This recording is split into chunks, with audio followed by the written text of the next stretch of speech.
दुशासन!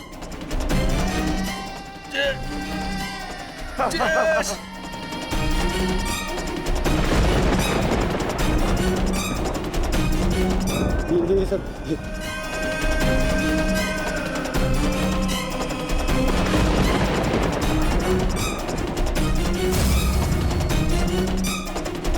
पितामह मेरे होने वाले मामा श्री, क्या हो रहा है? मैं कहाँ हूँ?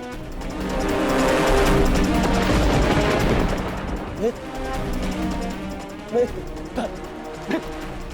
मित्र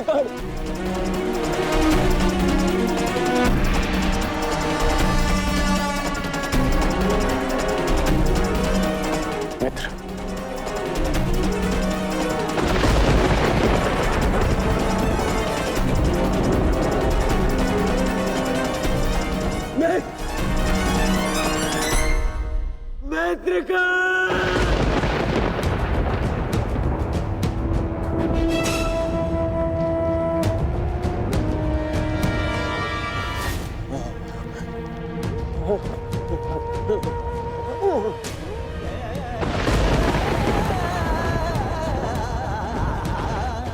असंभव है ये, असंभव है ये। इसे तुमने ही तो संभव बनाया है दुर्योधन।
इस युद्ध के जन्मदाता तुम ही हो। ध्यान से देखो इसे, ये कुरुक्षेत्र है। ये तुम्हारे अहंकार का परिणाम है दुर्योधन।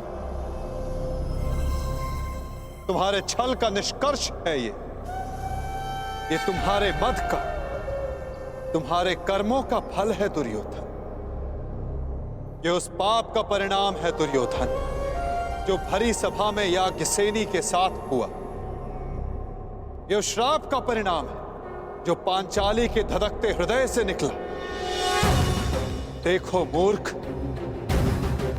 मृत्यु तुम्हें पराजित कर चुकी है और तुम विजय का स्वप्न देख रहे हो।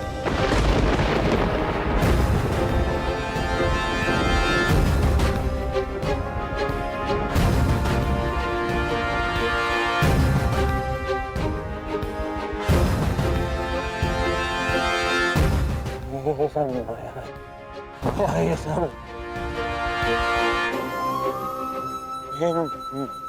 माया है। माया नहीं दुर्योधन, तुम्हारे कर्मों की छाया है ये। यही तुम्हारा भविष्य है, यही तुम्हारा प्रारब्ध, यही अंत है कुरुवंश का। युद्ध की चाह थी ना तुम्हें, महाविनाश देखने की इच्छा थी तुम्हें। ठीक, युद्ध मिलेगा तुम्हें, महाविनाश देखोगे तुम। तुमसे पहले भी बहुत अहंकारी आए और उनका भी अंत मैंने इसी प्रकार किया। मनुष्य क्या, मैं तो सौर मंडल का सृजन और विनाश करता हूं। देखना चाहोगे तो देखो।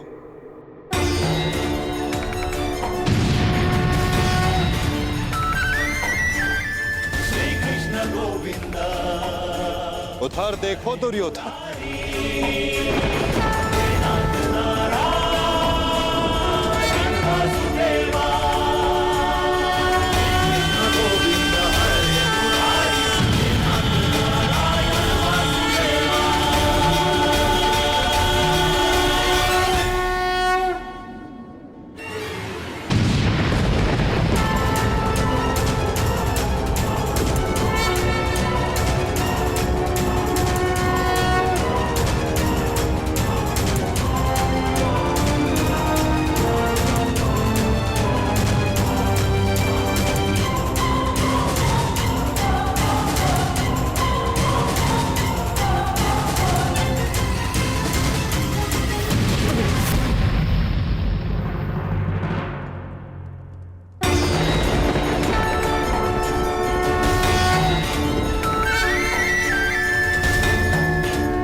ये क्या हो रहा है? नहीं, ये सब मिथ्या है। ये मिथ्या है। ये मिथ्या तुम्हारा अहंकार है दुर्योधन। मिथ्या ये सभा है। सत्य तो वो है जो तुम कभी समझ ही नहीं पाए। वो सत्य जो मैंने अभी तुम्हें दिखाया।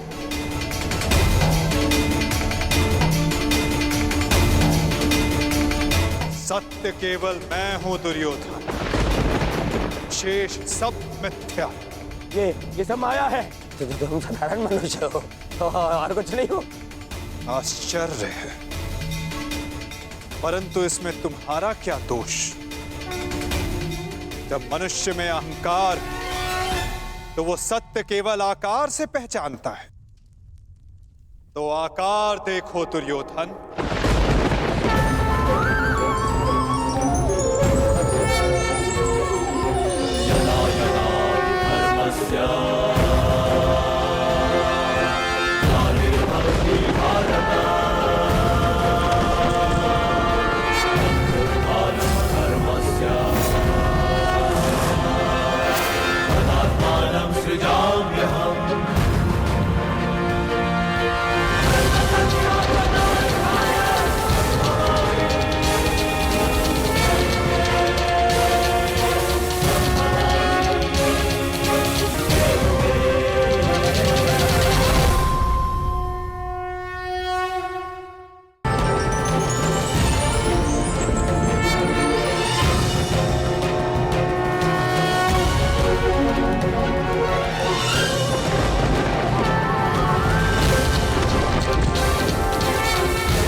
मैंने शांति दी दुर्योधन और तुमने स्वीकार नहीं की। मैंने मैत्री दी, परंतु अपने अहंकार के आगे तुम्हें मैत्री का मूल्य समझ नहीं आया।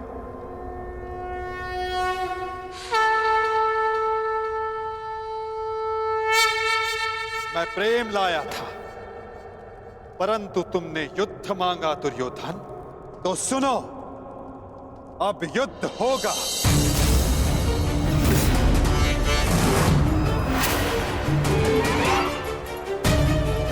मैं जीवन का संदेश लाया था, तुमने मृत्यु का विकल्प चुना। तो मैं मृत्यु दूंगा।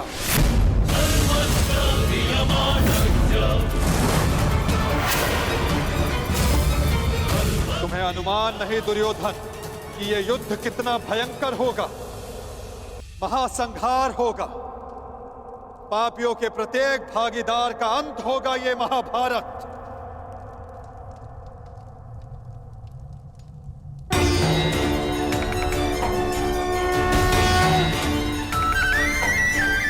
श्री कृष्ण गोविंद हरे मुरारी, हे नाथ नारायण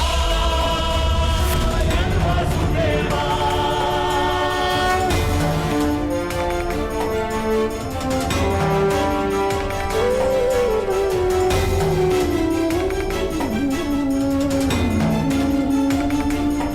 अश्वत्थामा! हे नाथ नारायण वासुदेवा, श्री कृष्ण गोविंद हरे मुरारी, हे नाथ नारायण वासुदेवा, श्री कृष्ण गोविंद हरे मुरारी। बाण संधान करो पार्थ, मुक्त करो राधे को। हरे मुरारी, हे नाथ नारायण वासुदेवा, श्री कृष्ण गोविंद हरे मुरारी, हे नाथ नारायण वासुदेवा। सभा में इतनी शांति क्यों है? कोई बताएगा मुझे, आखिर हो क्या रहा है? सत्य देखने के लिए तन के दृष्टि की नहीं, मन के दृष्टि की आवश्यकता होती है धृतराष्ट्र। नियति ने तुम्हें दृष्टि नहीं, परंतु आज इस क्षण के लिए मैं तुम्हें दृष्टि देता हूं। कदाचित तन की दृष्टि से देखकर तुम मन की दृष्टि का सत्य समझ पाओ धृतराष्ट्र।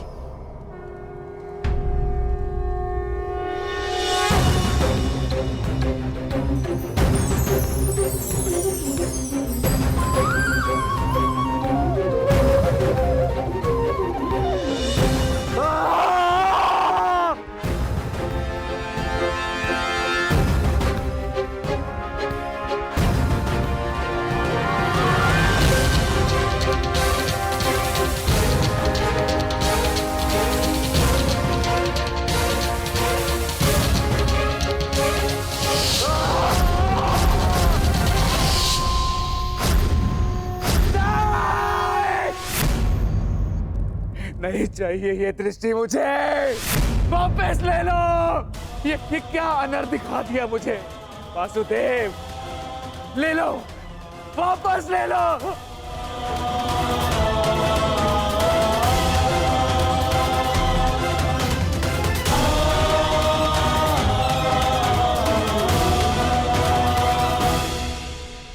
जो सबने देखा वही अंत है और वही नया प्रारंभ। परंतु ये आप सबको स्मरण तब होगा जब ये वास्तविक में आप सबके साथ घटित होगा।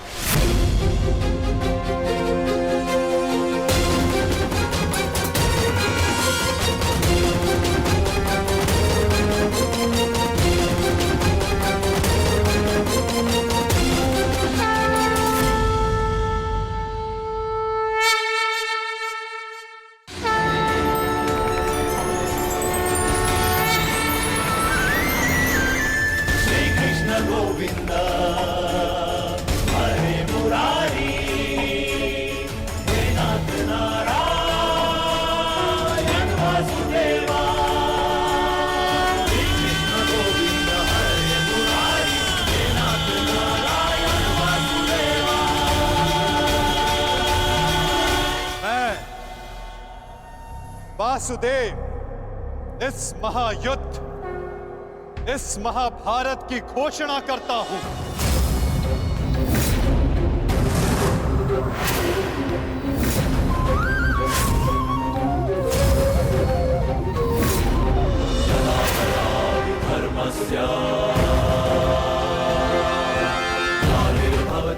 स्मरण रखना दुर्योधन, तुम्हारे इस अभिमान के साथ साथ तुम भी इस धरा पर ऐसे गिरोगे कि कभी उठ नहीं पाओगे। इस महाहिंसा, इस महाविनाश के उत्तरदायित्व का बोझ तुम अपने साथ दूसरे लोक लेकर जाओगे दुर्योधन।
केशव,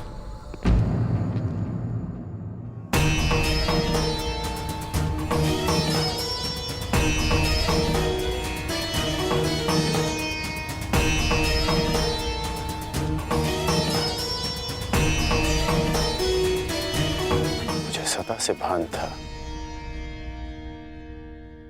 कि आप साधारण मनुष्य नहीं हैं।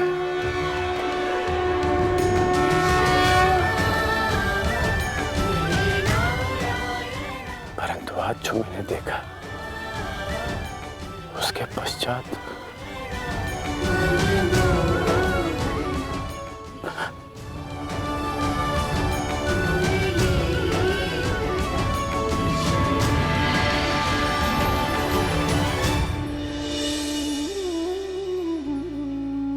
मेरे साथ आओ मित्र। ये स्थान अब वार्ता करने के लिए उचित नहीं रहा। यहां शब्दों का कोई मोल नहीं। यहां शब्द केवल सुने जाते, समझे नहीं जाते। आओ मेरे साथ।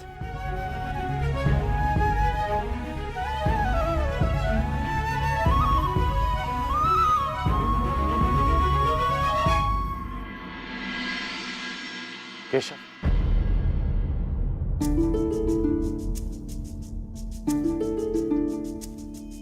शांति न्याय एक बार आप मेरे सारथी बने थे, आज ये गौरव मुझे दीजिए केशव। बुद्धि कर्म प्रीति में तुम्हें सारथी के रूप में पाकर गौरवान्वित तो मैं हो जाऊंगा मित्र। कृष्णा कहो या कर्ण कहो, है दोनों एक समान। ठीक है। कृष्णा कहो या कर्ण कहो, है दोनों एक समान।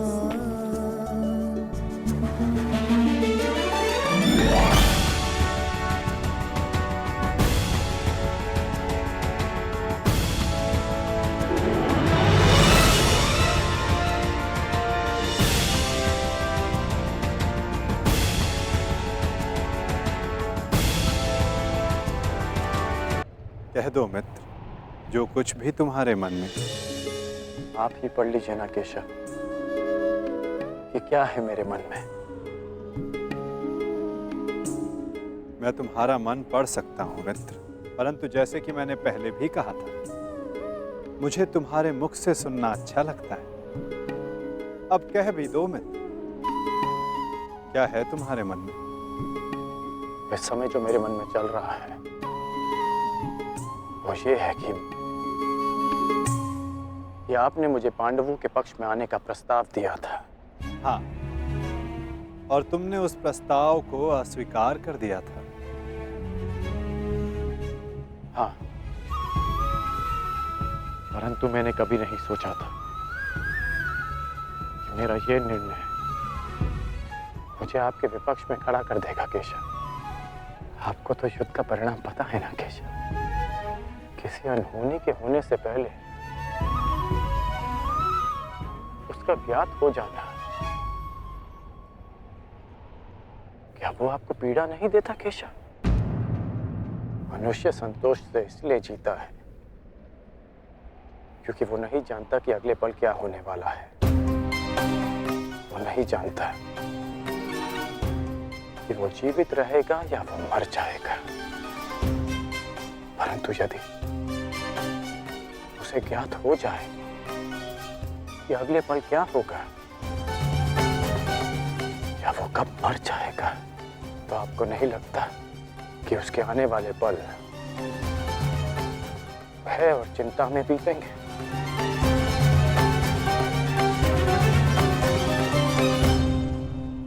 ये सोच पर निर्भर करता है अंगराज। यदि मनुष्य को अपना अंत ज्ञात हो तो हर वो क्षण जिसे हम व्यर्थ करते हैं, उन क्षणों को जिया भी जा सकता है।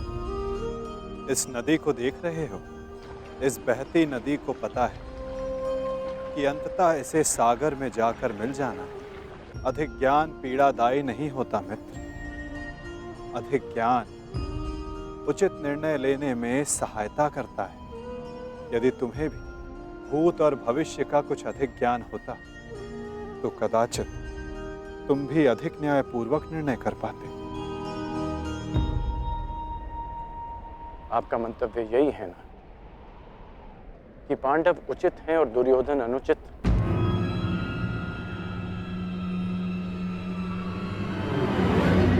क्षमा कीजिएगा,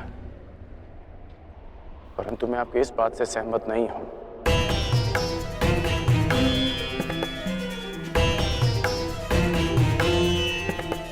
मुझे लगता है केशव कि दोनों अपने अपने स्थान पर दोषी हैं।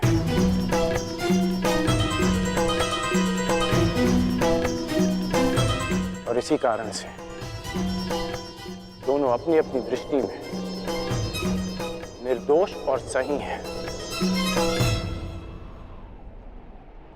यदि दोनों ही दोषी हैं, तो तुम निष्पक्ष क्यों नहीं हो जाते मित्र? क्योंकि मुझे लगता है कि दुर्योधन युधिष्ठिर से कहीं अधिक सक्षम शासक सिद्ध होगा। इतने अधर्म करने के पश्चात भी? हाँ, क्योंकि वो युधिष्ठिर की भांति धर्मराज होने का ढोंग नहीं करता। आप ही बताइए केशव, कि जिसने स्वयं की पत्नी को दांव पर लगा दिया हो,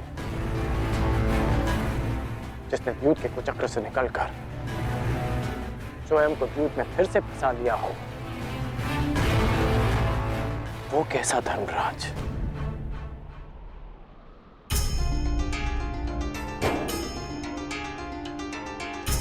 युधिष्ठिर की असमर्थता के कारण राजकुमार युधिष्ठिर, मेरे शौंड की रक्षा कर लीजिए। मेरा अनुज क्यों मृत्यु की भेंट चढ़ गया?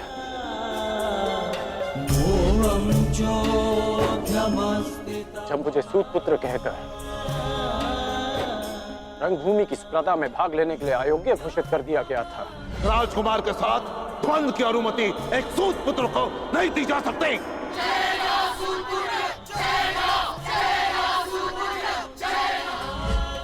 तब भी धर्मराज का धर्म मौन था। ऐसे में दुर्योधन ने मेरा हाथ थामा, जिसे आप अधर्मी कहते हैं। आज मैं अंगराज हूं, परिवर्तन के लिए खड़ा हूं, वो केवल दुर्योधन के कारण। केशव, मैंने कहा था ना, यदि तुम्हें तनिक अधिक ज्ञान होता तो तुम उचित निर्णय ले पाते मित्र।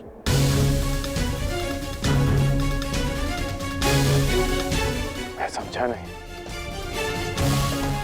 तुम सदा स्वयं को सूत पुत्र समझते आए होकर,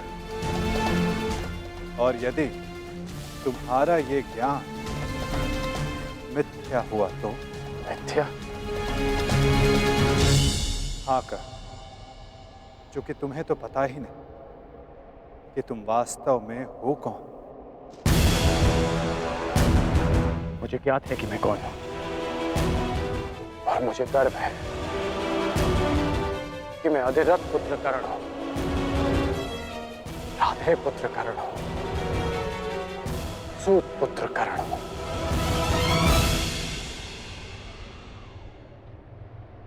तुम राधे नहीं हो अंगराज, तुम अधिरथ पुत्र नहीं, तुम सूत पुत्र नहीं।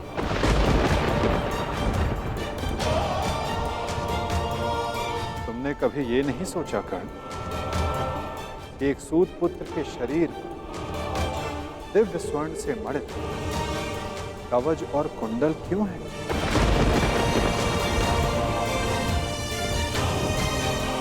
तुम्हारे मन में यह प्रश्न कभी नहीं उठा कि एक साधारण से सारथी के पुत्र के पास ये कवच और कुंडल क्यों है?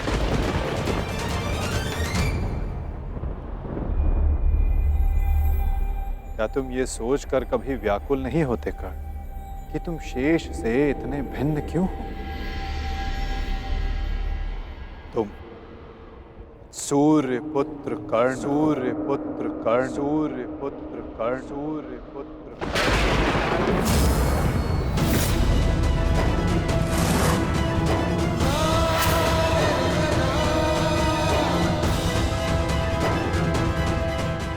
स्वयं सूर्य नारायण के अंश हो तुम कर्ण।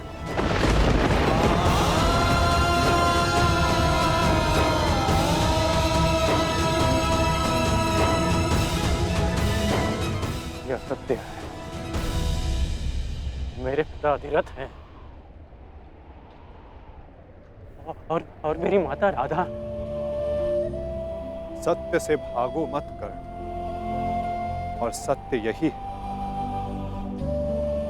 कि अधिरथ तुम्हारे पालक पिता हैं। तुम उन्हें गंगा किनारे मिले थे, कभी सोचा नहीं कि क्यों सूर्य का तेज तुम्हारे मुखमंडल पर रहता है? कभी अनुभव नहीं किया मित्र कि क्यों सूर्य का ताप तुम्हारे शरीर पर स्निग्धता का अनुभव कराता है? तब भी समझ नहीं आया तुम्हें जब दिग्विजय करते समय पांचाल युद्ध में क्यों शत्रु पक्ष पर सूर्य देव का ताप बरस रहा था? क्योंकि तुम अधिरथ पुत्र नहीं, तुम सूर्य देव का आशीर्वाद हो कर्ण।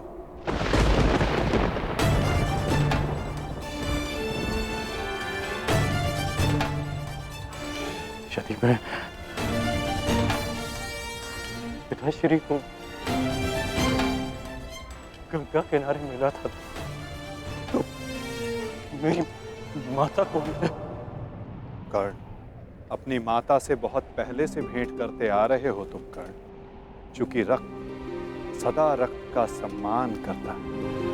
कभी सोचा है कि वो कौन है जिनके समक्ष आते ही तुम्हारी दृष्टि उनके पांव की ओर चली जाती है? वो कौन है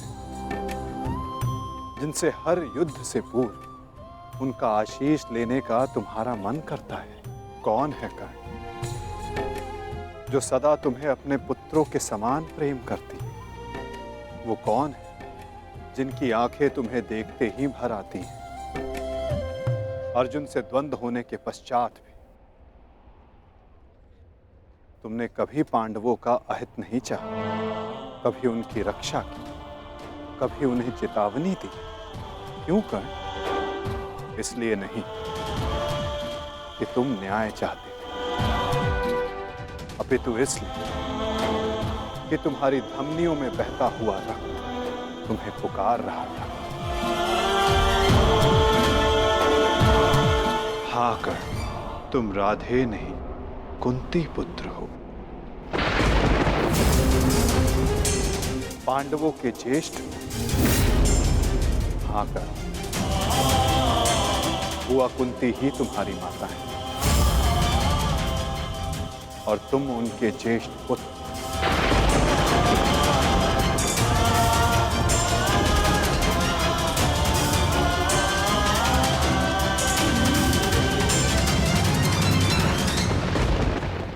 ये सत्य नहीं है।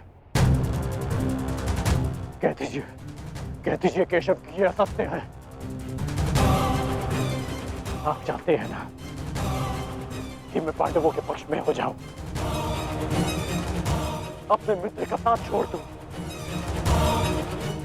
इसलिए आप मेरे साथ छल कर रहे हैं।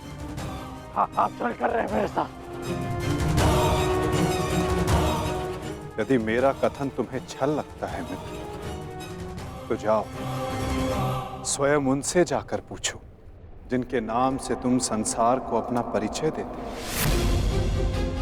भद्र, अधिरथ और देवी राधा से जाकर पूछ लो।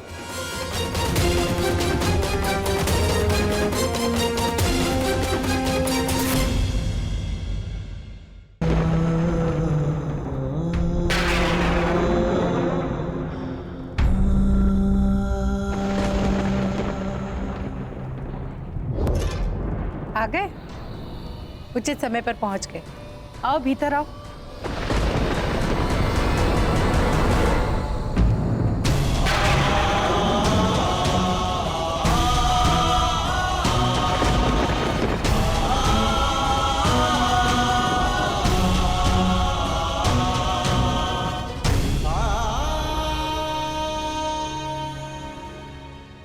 क्या हुआ पुत्र?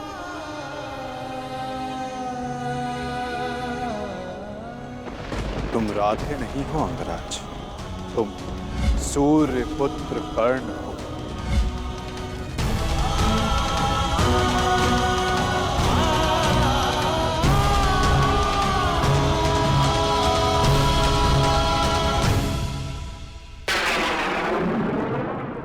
एक बार फिर से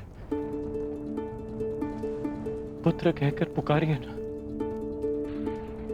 पुत्र?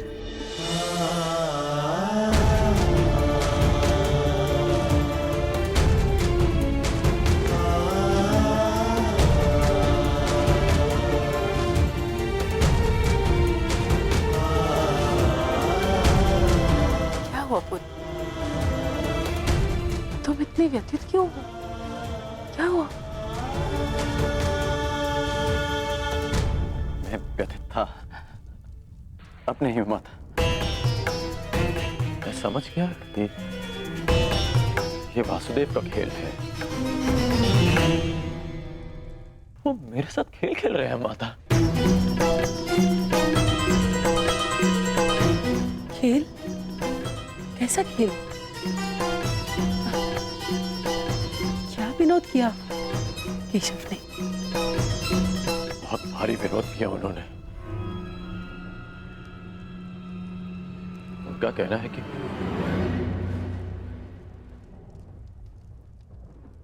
आप दोनों मेरे बालक माता पिता हैं।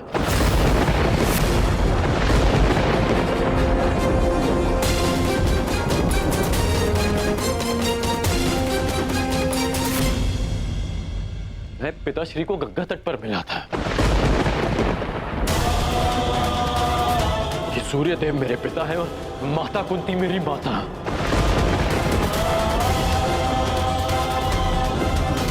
परंतु मुझे विश्वास है कि यह सत्य है।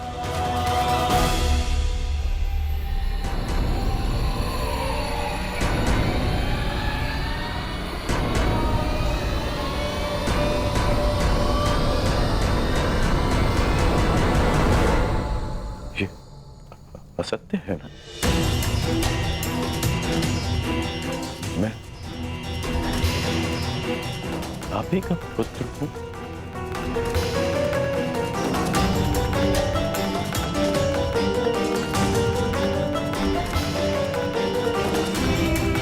मैं आप ही का पुत्र हूं ना?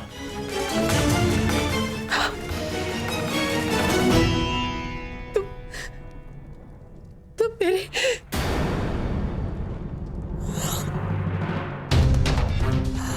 क्या हुआ माता?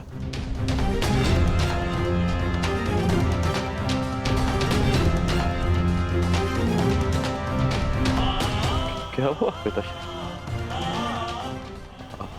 आप दोनों मौन क्यों हैं? कहिए ना कि आप ही मेरी माता है। कहिए ना कि मैं आपका पुत्र हूं। कहिए ना कि आप मेरी माता है। कहिए ना कि आप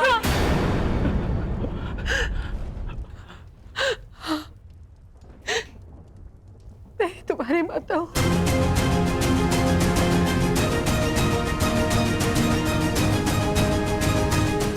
परंतु दात्री नहीं।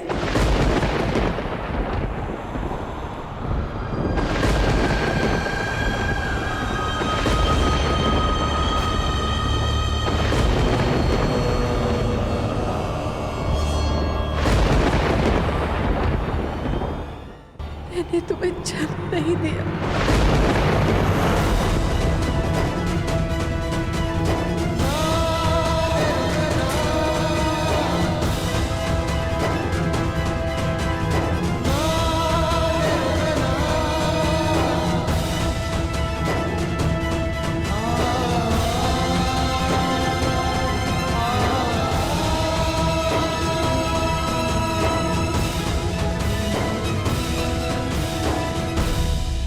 इतने वर्षों से हमने तुमसे ये सत्य छुपा कर रखा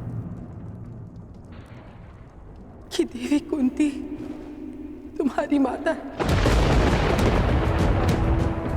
इसी कारण हम न तुम्हें धनुर्विद्या सीखने देना चाहते थे और न रणभूमि में जाने देना चाहते थे, क्योंकि देवी कुंती तुम्हारी जन्मदात्री है। केशव ने तुमसे कदाचित असत्य नहीं कहा। तुम मेरे पुत्र नहीं।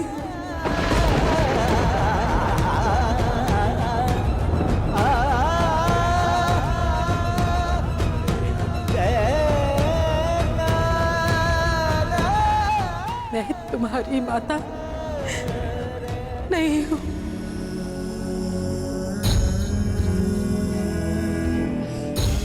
आप असत्य कह रही हैं कि आप मेरी माता नहीं हैं। यदि ऐसा होता तो क्यों बचपन में जब मुझे भूख लगती थी तब आपको स्वयं ज्ञात हो जाता था? जब मुझे निद्रा आती थी तो कौन मुझे अपनी गोद में सुलाता था?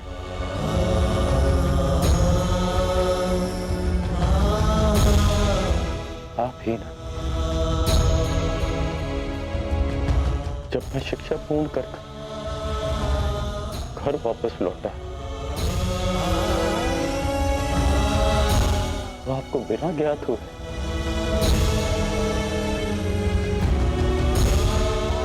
कैसे पता चल गया कि मैं आ गया और आपने अधिक भोजन बनाया?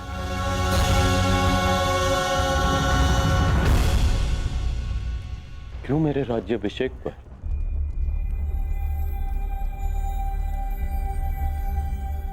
पिताश्री के शपथ देने के पश्चात भी अब मुझे छुप कर देखने आई थी? जब मैं अंग जा रहा था तब क्यों मुझे परिवर्तन का आशीष दिया?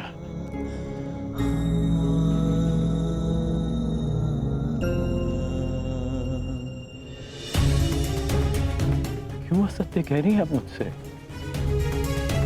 इसीलिए कि मैं इस युद्ध में भागना हूं।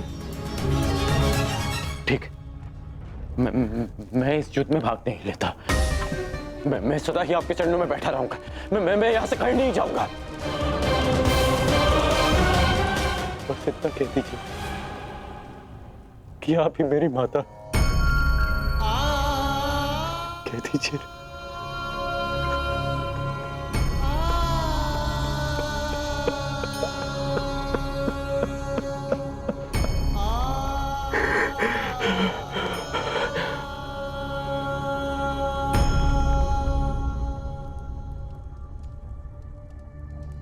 आपके अश्रुओं ने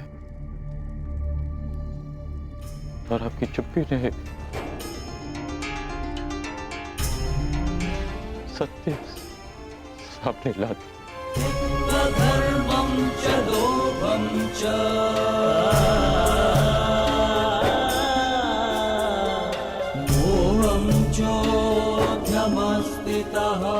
धन्य है आप तो।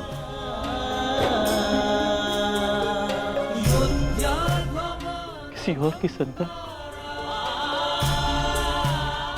इतना प्रेम दे।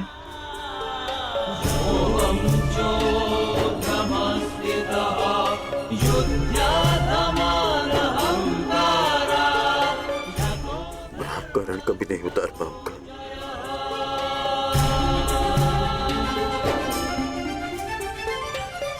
अब मेरा सत्य भी सुन लीजिए। मैं सदा प्राधिकरण ही कहलाऊंगा।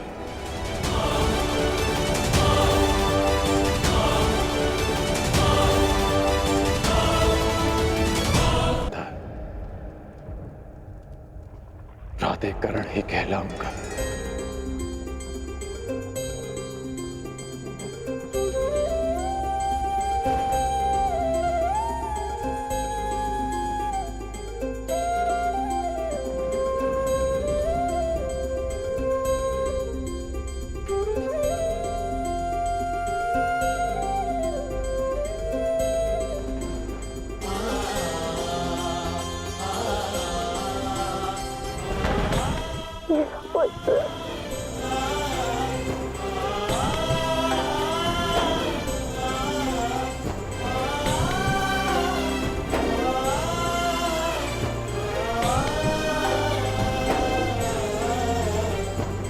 कहाँ जा रहे हो पुत्र? उनके पास जो मेरे प्रश्नों से भयभीत होकर छिपकर बैठे हैं। सूर्य देव के पास।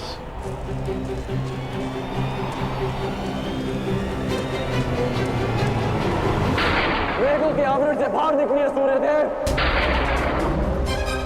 अब आप मुझसे और नहीं छिप सकते। मेरे समझ आइए सूर्यदेव। जीवन के आरंभ से हर प्रातः मैंने आपको तर्पण किया, उसके लिए बाहर आइए। मैंने सदा आपका सम्मान किया, उसके लिए बाहर आइए। आपके कारण जो मेरा अपमान हुआ, उसके लिए बाहर आइए। एक कवच कुंडल मुझे देकर भी मेरे मन को जो भेदा है आपने, उस पीड़ा के कारण बाहर आइए।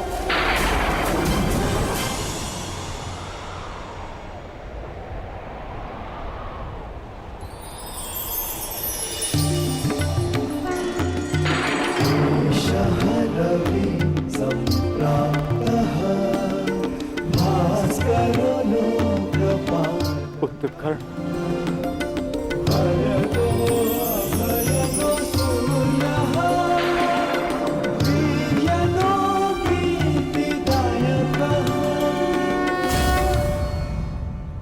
ये तो मैं जान गया कि मैं आपका पुत्र हूं।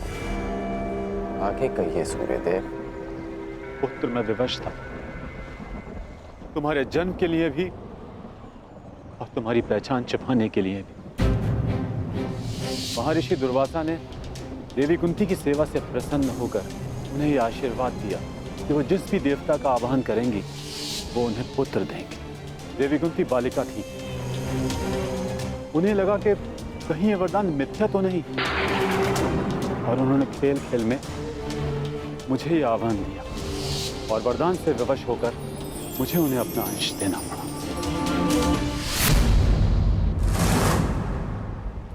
विवश थे आप? क्या आज विवश नहीं है? माता कुंती को मुझे अपनाने में समाज का भय था, परंतु आपको किस बात का भय था? आपने मुझे सच्चे क्यों नहीं बताया?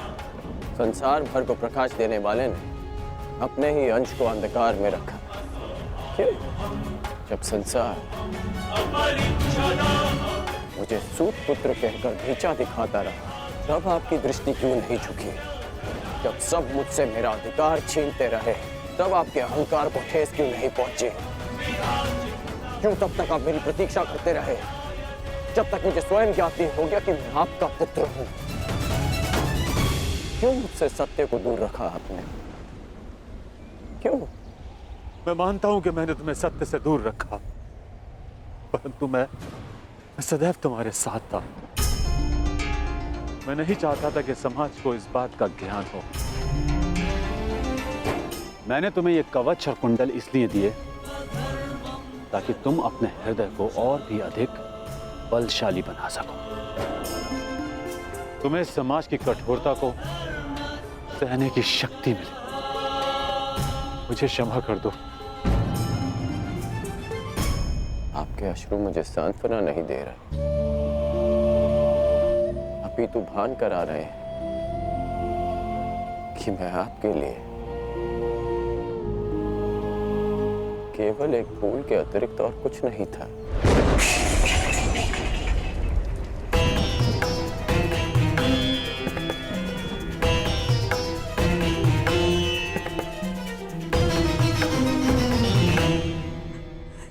हे ईश्वर, मेरे पुत्र की सहायता करना।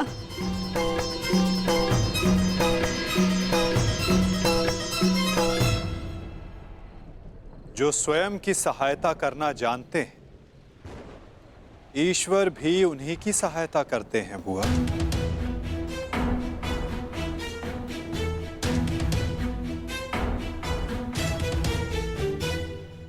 मैं सदा आपकी पूजा करता रहा, आपको तर्पण देता रहा, और भविष्य में भी मैं ऐसा ही करूंगा। मैं सदा आपका सम्मान करूंगा, क्योंकि मेरे लिए आप सदैव सबसे शक्तिशाली रहे। मेरा मन मलिन है आज, परंतु मेरे मन में आपके प्रति कोई मेल नहीं। एक बार अपने मुख से आपके जाने का समय आ गया है। कल प्रातः आपको सबके जीवन को अंधकार से निकालना। विश्राम कीजिए पिताश्री। कल्याण हो तुम्हारा। ऐसी अवस्था में भी तुमने अपने पिता को तृप्त किया। धन्य हो तुम दानवीर कर्ण।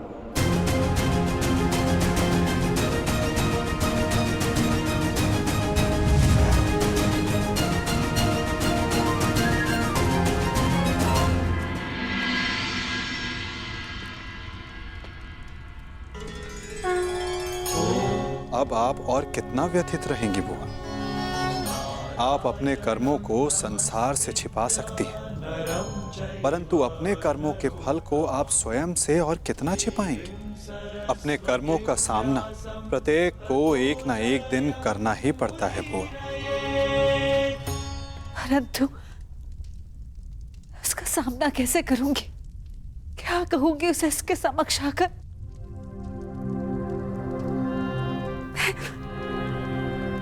मैं कैसे उसे समझाऊंगी कान्हा? क्या ये सब इतना सरल है? यदि सब कुछ इतना सरल होता तो जीवन जीवन नहीं होता बुआ। मनुष्य को अपने भय का, अपने अतीत का सामना करना ही पड़ता है।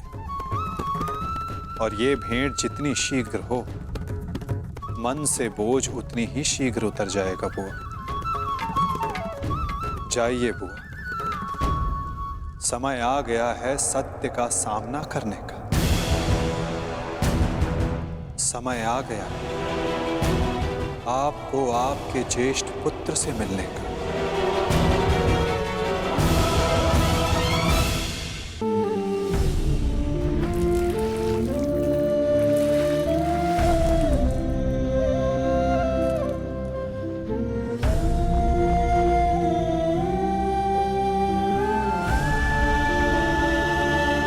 दान चाहिए पुत्र, दोगे?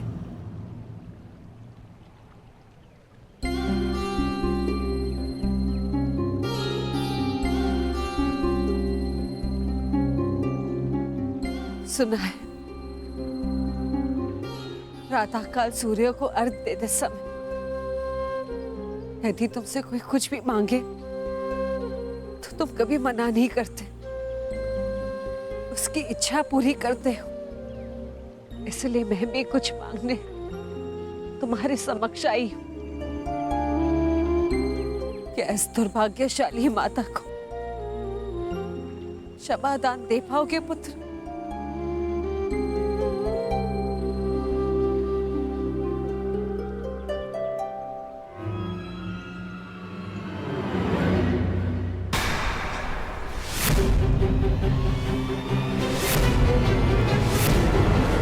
क्षमा प्रार्थी तो मैं हूँ राजमाता। राजमाता ऐसा मत कहो पुत्र। क्यों? क्या अनुचित कह दिया मैंने? ये कि सत्य जानने के पश्चात भी मैं आपको राजमाता क्यों कह रहा हूं? मैं आपके गले क्यों नहीं लग रहा हूं? आपके चरण स्पर्श कर आपको माता और जननी क्यों नहीं पुकार रहा हूं? कहिए, क्या अनुचित कर रहा हूं मैं राजमाता? मैं आपको माता कहकर इसलिए नहीं पुकार रहा क्योंकि यह आपका कर्म फल है। आपने भी तो इसी भांति वर्षों तक ऐसा ही व्यवहार किया मेरे साथ, आशीष दिया, परंतु कभी अपना पुत्र कहकर नहीं पुकारा, अश्रु बहाए परंतु कभी मुझे गले से नहीं लगाया, कभी मुझे ममता नहीं थी। और आज वही माता मेरे समक्ष प्रेम जताने के लिए आ गई है। अधिकार का भाव कर्तव्य पूर्ण करने से मिलता है। आपने अपना कर्तव्य कभी पूर्ण नहीं किया, आज अधिकार जताने क्यों आ गई? मुझ पर आरोप लगाने से पूर्व मेरी व्याथा तो सुन लो पुत्र। मैं विवश थी जब तुम्हारा जन्म हुआ, मैं अविवाहित थी पुत्र। क्या करती मैं? मुझे तुम्हें त्यागना पड़ा। विश्वास मानो पुत्र, अनजाने में हुए अपराध का बोझ मैं आज तक अपने कंधे पे लिए हूँ।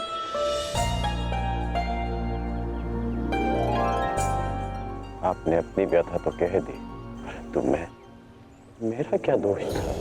एक बालक जिसने अपनी आंखें भी पूरी तरह नहीं खोली थी, उसके जीवन में आपने सदा के लिए अंधकार कर दिया। एक नवजात को गंगा माँ की भेंट चढ़ा दिया आपने। क्या आपने ये भी नहीं सोचा कि वो जीवित रहेगा या वो मर रहा? कि यदि वो बच गया तो संसार उसे किस नाम से पुकारेगा?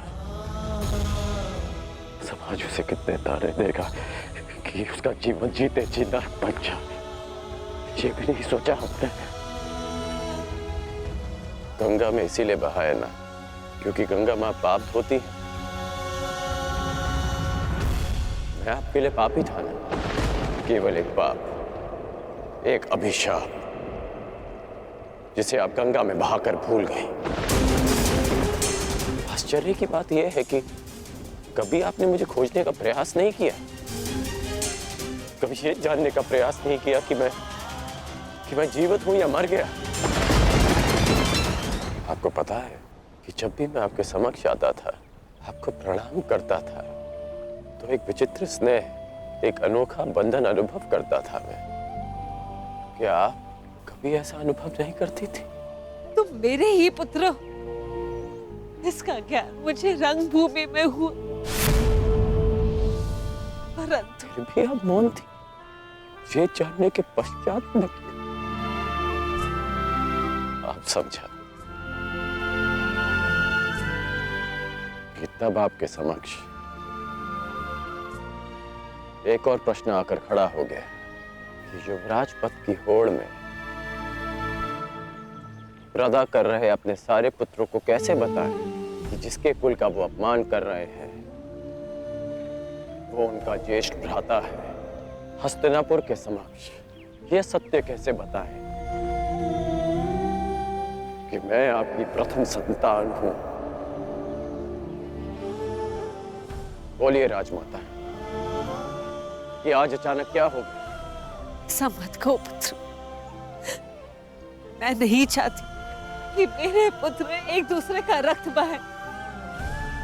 मुझसे सहन नहीं होता पुत्र, मुझसे सहन नहीं होता। समझ गया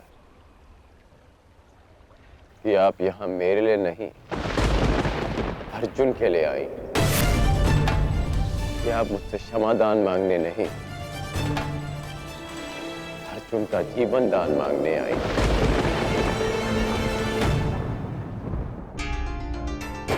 अर्जुन का जीवन दान मांगने आई। आप यहाँ इसलिए आई कि मैं अर्जुन का वध ना करूं। ऐसा मत कहो पुत्र। मैं नहीं चाहती कि मेरा कोई भी पुत्र एक दूसरे का वध करे। ठीक है, समस्त हस्तिनापुर के समक्ष ये स्वीकार कर सकती हैं कि मैं आपका ज्येष्ठ पुत्र हूं।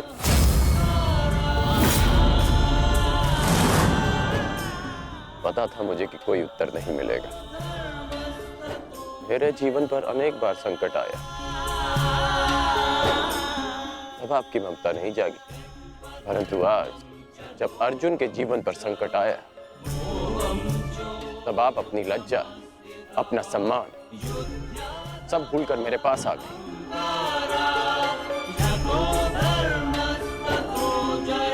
सत्य में अर्जुन बहुत भाग्यशाली है कि उसे आपकी ममता मिली। मैं भले ही अर्जुन को युद्ध के द्वंद्व में हरा दूं, परंतु आज उसने मुझे ममता के द्वंद्व में हरा दिया। तुम्हारी अपराधी नहीं हूं मैं।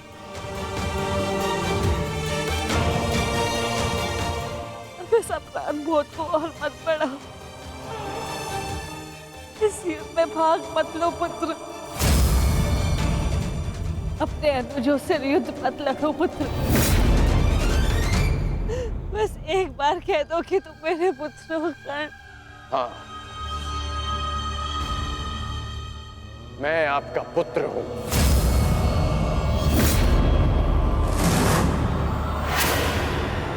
किंतु आप मेरी माता नहीं।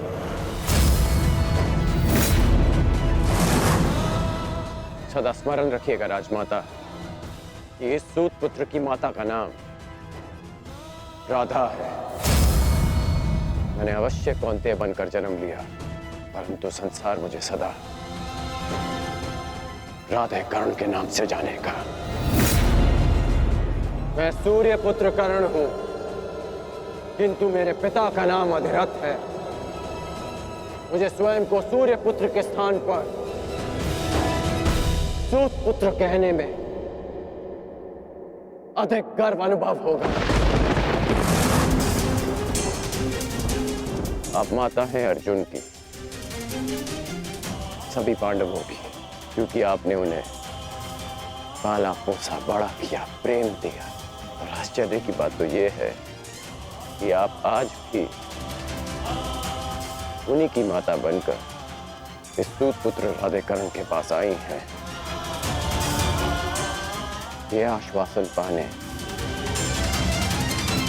कि आपके पुत्र सुरक्षित रहे। मेरे द्वार पर आए किसी भी याचक को रिक्त हाथ लौटने नहीं दे सकता मैं।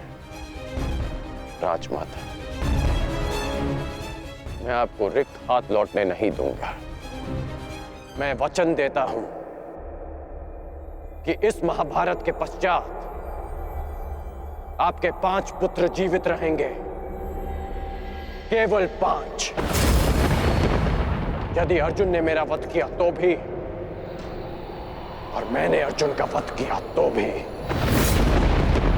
यदि अर्जुन मेरे हाथों वीर गति पाता है तो मैं सब कुछ छोड़कर आपके पास आ जाऊंगा। मैं वचन देता हूं